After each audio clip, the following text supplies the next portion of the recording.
sa ating lahat at tayo po ay nandito na naman sa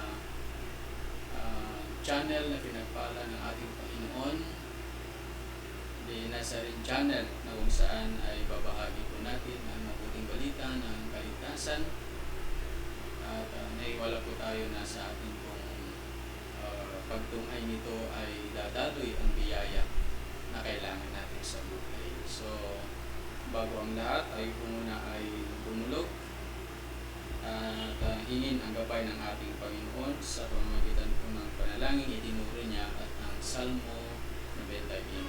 Sa ngalan ng Ama, ng Anak, ng Espiritu Santo. Amen. Ama namin, sumasalangit ka, sambahin ang ngalan mo. Mapasa amin ang kaharian mo, sundin ang loob mo dito sa lupa para ng sa langit. Bigyan mo kami ngayon ng aming kakanin sa araw-araw at patawarin mo kami sa aming mga sala para ng pagpapatawad namin sa mga nagkakasala sa amin. At huwag mo kami ipaintulot sa tukso at iadya mo kami sa lahat ng masama. Amen. Awit ng pagtitiwala sa Diyos. Siyang naghahangad ng pagpupok ng kataas-taasan at nanatili sa kalingan niyong makapangyarihan. Makapagsasabi sa kanyang Panginoon o katahanan, ikaw ang aking Diyos, ang Diyos na tayong kong pinagtiwalaan. Ika'y liligtas niya sa panganib sa mga nabitag, at kahit anong mga bigat na salot, di ka magkaragnas. Lulukuban niya sa lilim ng kanyang malabay na pakpak. Sa kalingan niya, inatitiyak mo na ikaw ay ligtas. Iingatan niya di pagsasanggalan, pagkat siya'y tapat. Pagsapit ng gabi, di ka matatakot sa mga bagay. Maging sa gagawin bigla ang paglusog pagsapit ng araw. Di sa napamang darating na salot pagkagat ng dilim, di ka matatakot sa kasamang mga araw ng dumating. Kahit na mabuwal sa iyong harapan ng 1,000 tao, sa iyong paligid ng bilang ng patay maging 10,000.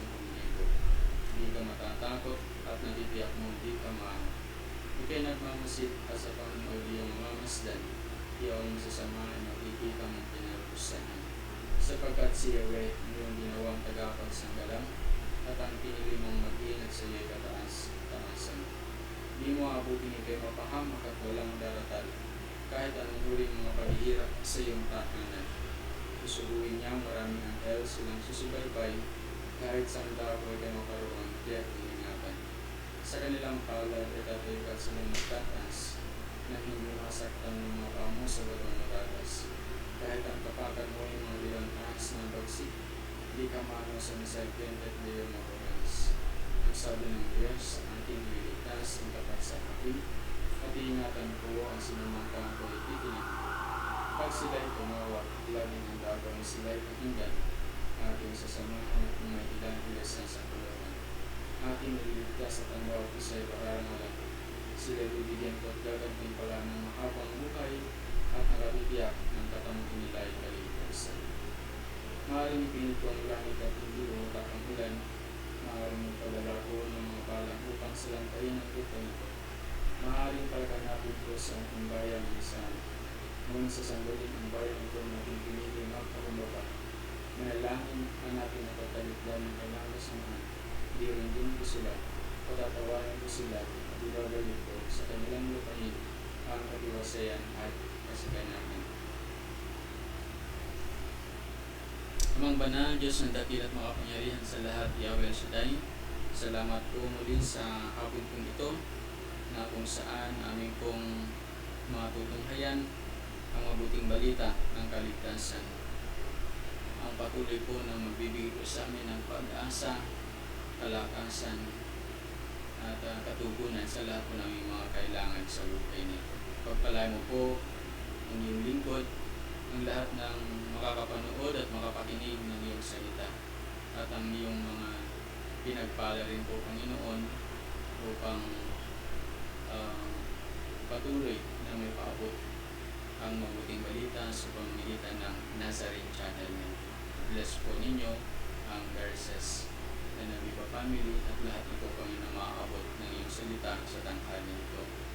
Salamat po at ang kapulihan ay tanging sa inyo lamang ang magpakailanman. Yahweh Shaddai, sa ngalan ng Ama, ng Anak, ng Espiritu Santo. Amen. Glory to God. At sandali lang po at mayroon po akong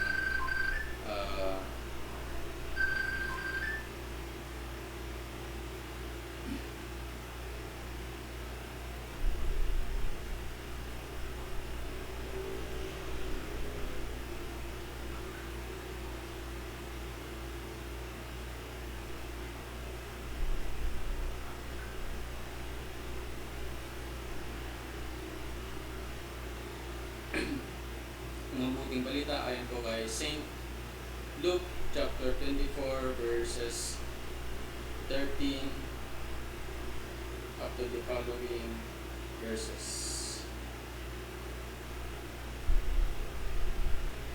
Ganito po ang mabuting balita ng ating pong kaligtasan.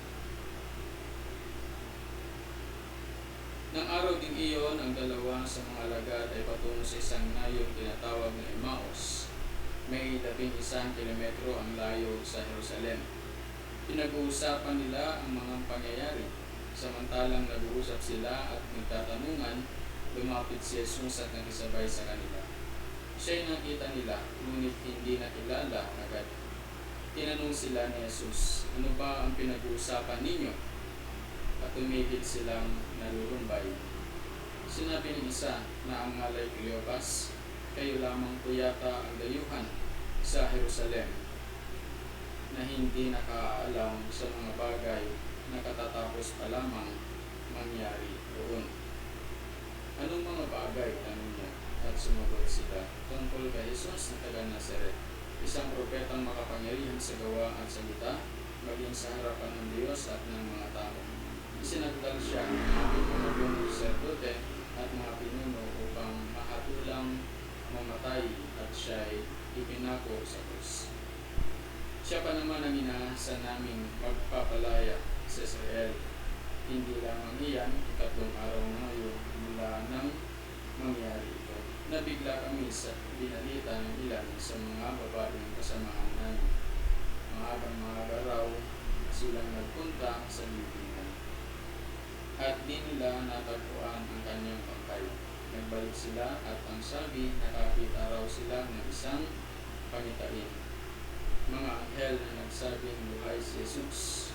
Pumunta rin sa libingan ang ilan sa mga kasama namin at gayon nga ang natagpuan nila. Ngunit hindi nila nakita si Jesus.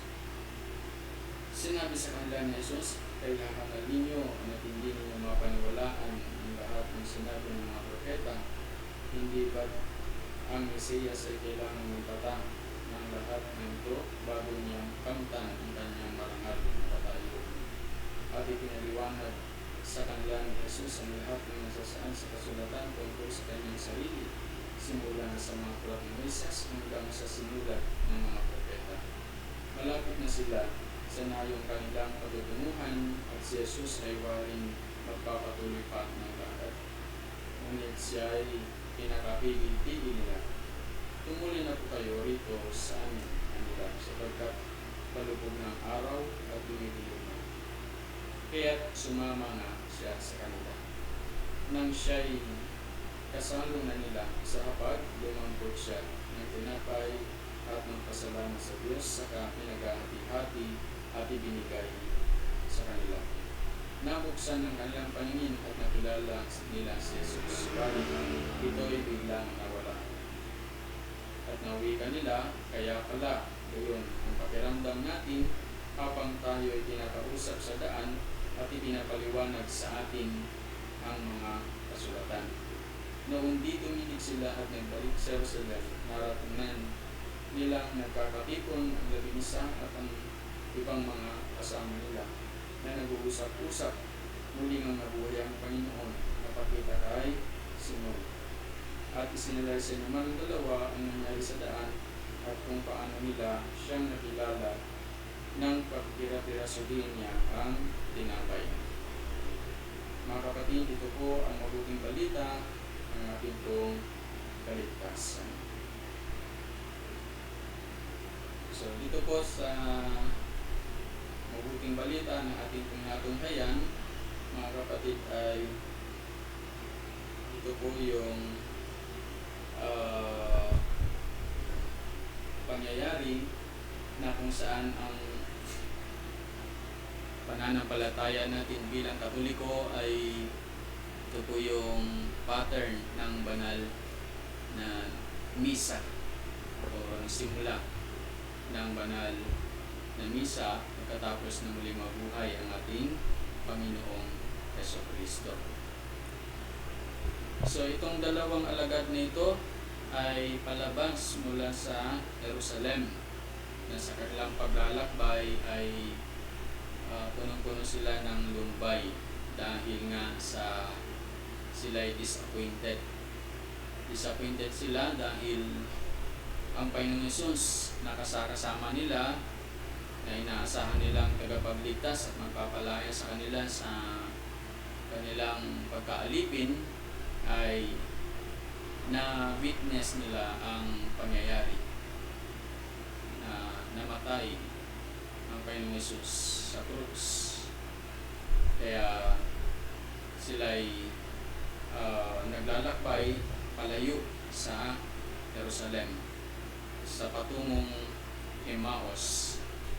Ang kahulugan ng Emmaus, sabi ko rito, ay is a New Testament location known as the village where Jesus revealed himself to two disciples after his resurrection. The name likely derives from the Hebrew hamat, meaning hot spring or warm bath, signifying a place of healing. Symbolically, it represents a journey from despair to recognition of Christ. From despair to recognition of Christ. So, bibigyan po natin ng pamagat ang ating tatalakayin, ang pagkilala kay Jesus o recognizing Jesus. Nung buhay pa ang Panginoon at kasama ng mga alagad, ay syempre maliwanag na nakikilala nila ang Panginoong Jesus. Sa lahat ng galaw, ng pananalita, at ang mga gawa, talagang kilalang-kilala nila ang Panginoon. Pero nakapagtataka, nung matapos siyang mamatay, muling mabuhay at magpakita, kadalasan mapapansin na hindi nila nakikilala ang Panginoon. Katulad ni Pedro, nung muling magpakita ang Panginoon sa kanya ay sa isip ni Pedro ay isa lang ordinaryong mangingisda ang humingi sa kanya ng makakain. Pero habang tumatagal, napapansin niya na ang Panginoong Hesus ang kanyang kausap. Si Mary Magdalene nung pumunta sa libingan ay hinahanap niyang bangkay ng Panginoon at sa kanyang pagtatanong at may nadatnan siya doon na sa pakiwari niya isang hardinero din na simpleng hardinero lang. Pero nagulat siya nung pagsalita ang hardinero nito ay natunog niya yung tinig ng Panginoon ay yun ang tinig ng Panginoon nung magsalita ang Panginoon Jesus. So nais niyang yakapin ang Panginoon pero sabi ng Panginoon ay huwag muna at hindi pa ako nakabalik sa aking Ama. So dito naman sa ating natunghayan, nung maglakbay ang dalawang alagad na ito ay sa kanilang pag-uusap-usap sa mga pangyayari sa nakaraan tungkol kay Jesus, ay biglang may sumubay sa kanila sa kanilang paglalakbay. At nung tanungin ang naglalakbay na ito kung ano ang kanilang pinag-uusapan, ay sabi ng dalawang alagad nito, pakiwari namin na ikaw lamang yata yung estranghero na wala pang alam sa mga katatapos pa lamang na nangyari. So, ang kanilang pagkilala ay bagong salta na stranger sa lugar na yun. At habang ikinwento nila, ay sabi ng kausap nila ay, hindi ba't ninyo alam na ang lahat ng nasusulat doon sa aklat ni Moises at ng mga propeta ay kailangang maganap? Bago marating ng Jesus nito ang kanyang maringal na kalagayan ay magbata muna siya ng hirap. So, ipinaliwanag ni Jesus ang nasasaad sa kasulatan, pero hindi pa nila nakikilala. Hanggang sa ang Panginoong Jesus nito ay waring magtutuloy pa ng lakad. Pero pinakapigil-pigil ng dalawang alagad nito na tumuloy na lang kasi malayo-layo yung kanilang lakbayin. Kaya, ang sabi rito ay pinatuloy nila ang Panginoon. At doon sa hapag-kainan, kumuha ang Panginoong Jesus ng tinapay, pinasalamatan at pinagtira-tiraso. At pagkatapos na pagtira-tirasuhin ito, sabi doon ay nakilala nila ang Panginoon. At biglang nawala ang Panginoong Jesus.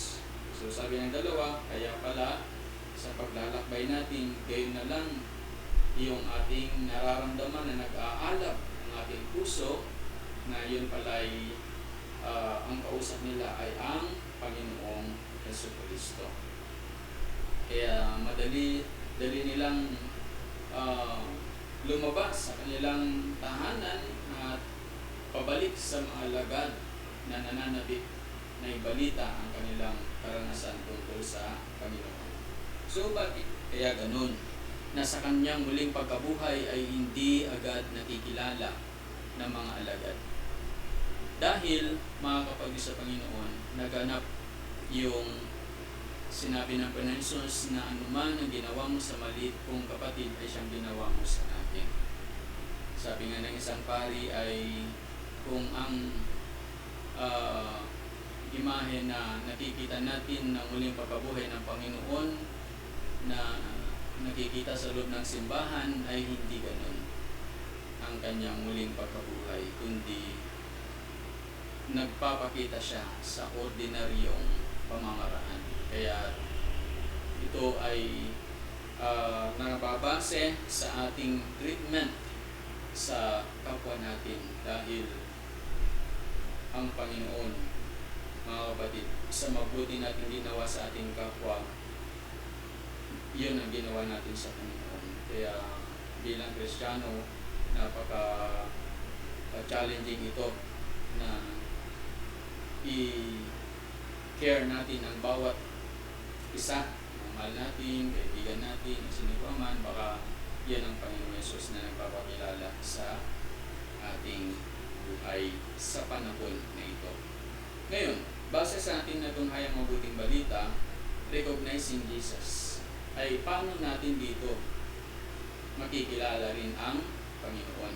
Una ay tanggapin natin ang katotohanan na kailangan natin ng tinatawag na ka-fellowship o ka-prayer partner, katulad dito sa ating community.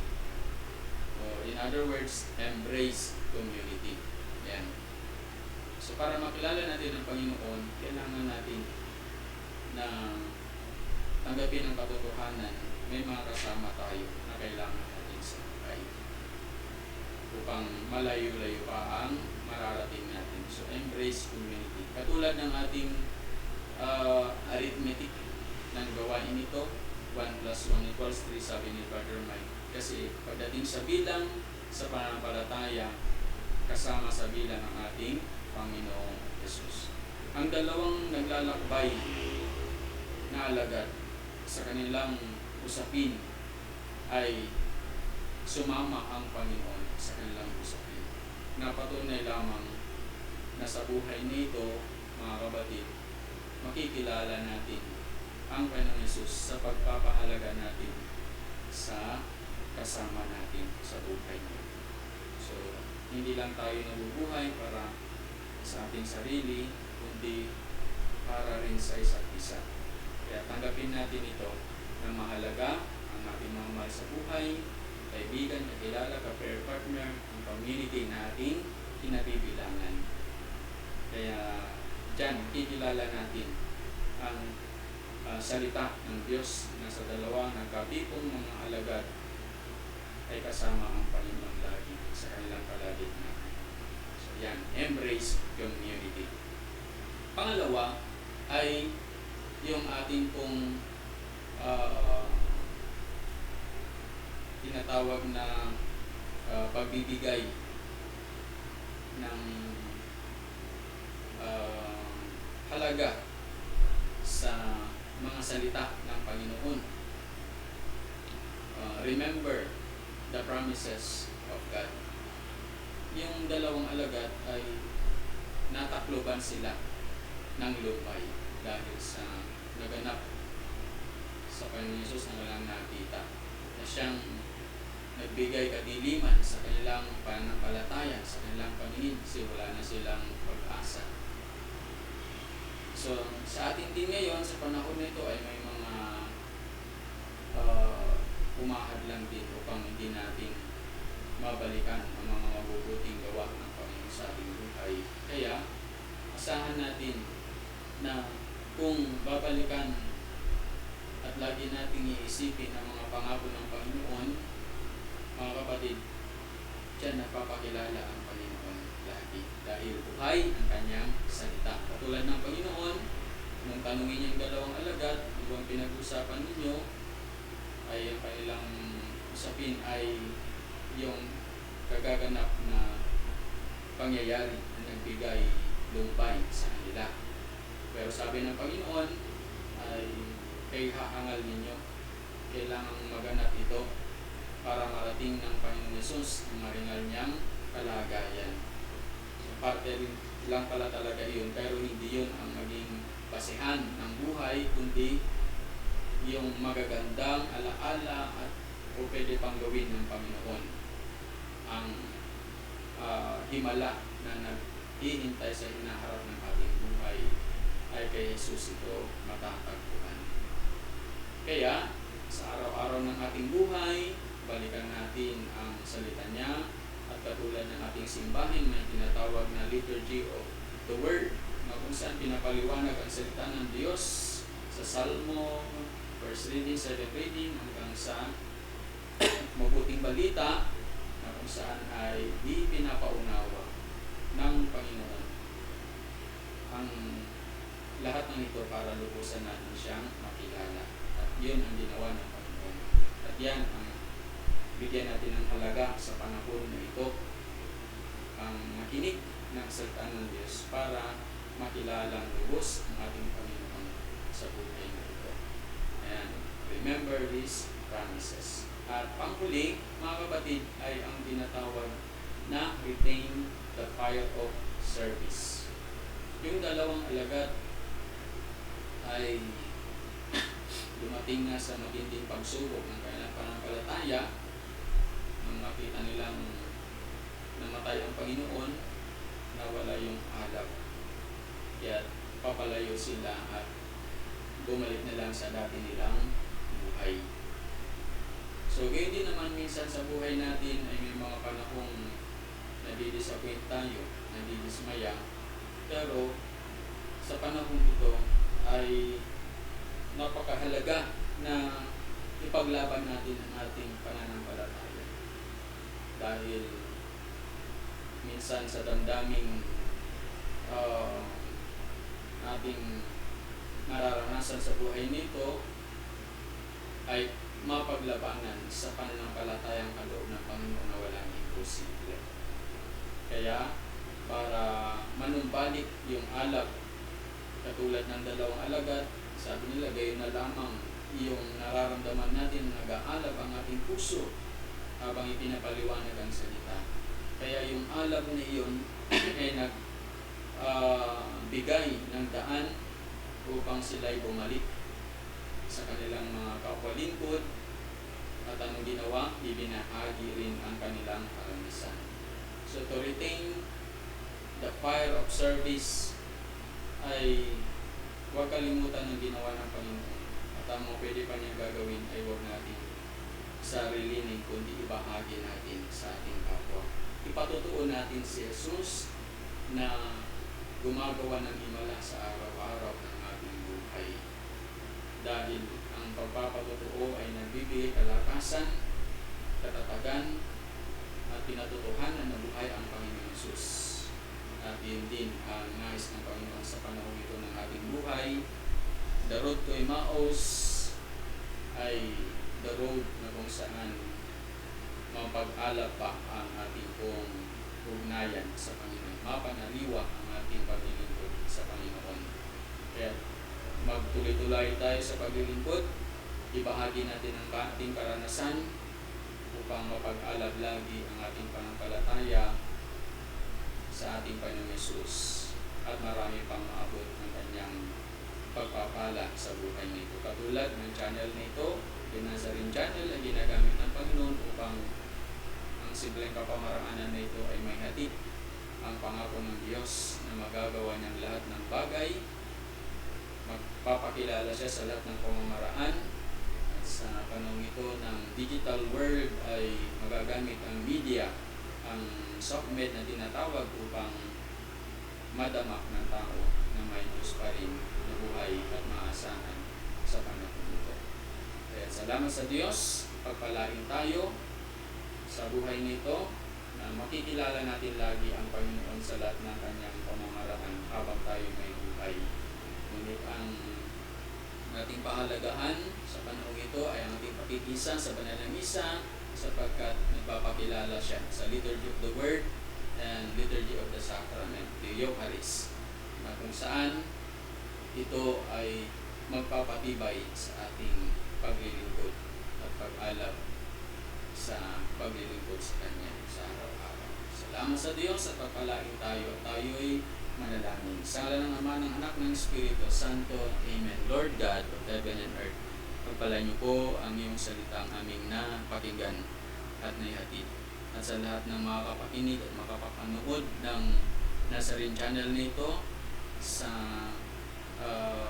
patuloy na pagkilala sa iyo, Panginoon, sundan po ninyo ng himala at pagpalain ang buhay sa lahat ng aspeto ng bawat isa. Physically, spiritually, financially, Lord, i-bless po ninyo ang mga kapatid. Gayun din po ang iyong mga lingkod na ibinibigay ang pagkakataon nito na may hatid ang mabuting balita, ang Garces and Aviva family. Mahal sa buhay, kaibigan, kakilala, kapitbahay, pagpalain sila. Pagpalain ng lahat, Panginoon, sa sandaling ito at inaangkin po namin ang iyong himala. At magamit niyo po ang aming buhay sa kapurihan at paghatid ng pag-asa sa aming kapwa sa buhay nito. Salamat po, Panginoong Yahweh Shaddai, sa kabutihan. Salamat po sa iyong mga salita sa hapon pong ito. Kaya nararapat lang ibalik ang lahat ng kapurihan sa inyo lamang magpakilanman. Amen. Sa Ama, ng Anak, ng Espiritu Santo. Amen. So, praise the Lord. Glory to God. Pagpalain po tayo ng ating Panginoon. Salamat sa kanyang salita. At isabuhay po natin upang marami pang maabot ng alab ng paglilingkod na ito. Dahil kasama natin lagi si Yahweh El Shaddai. God bless po.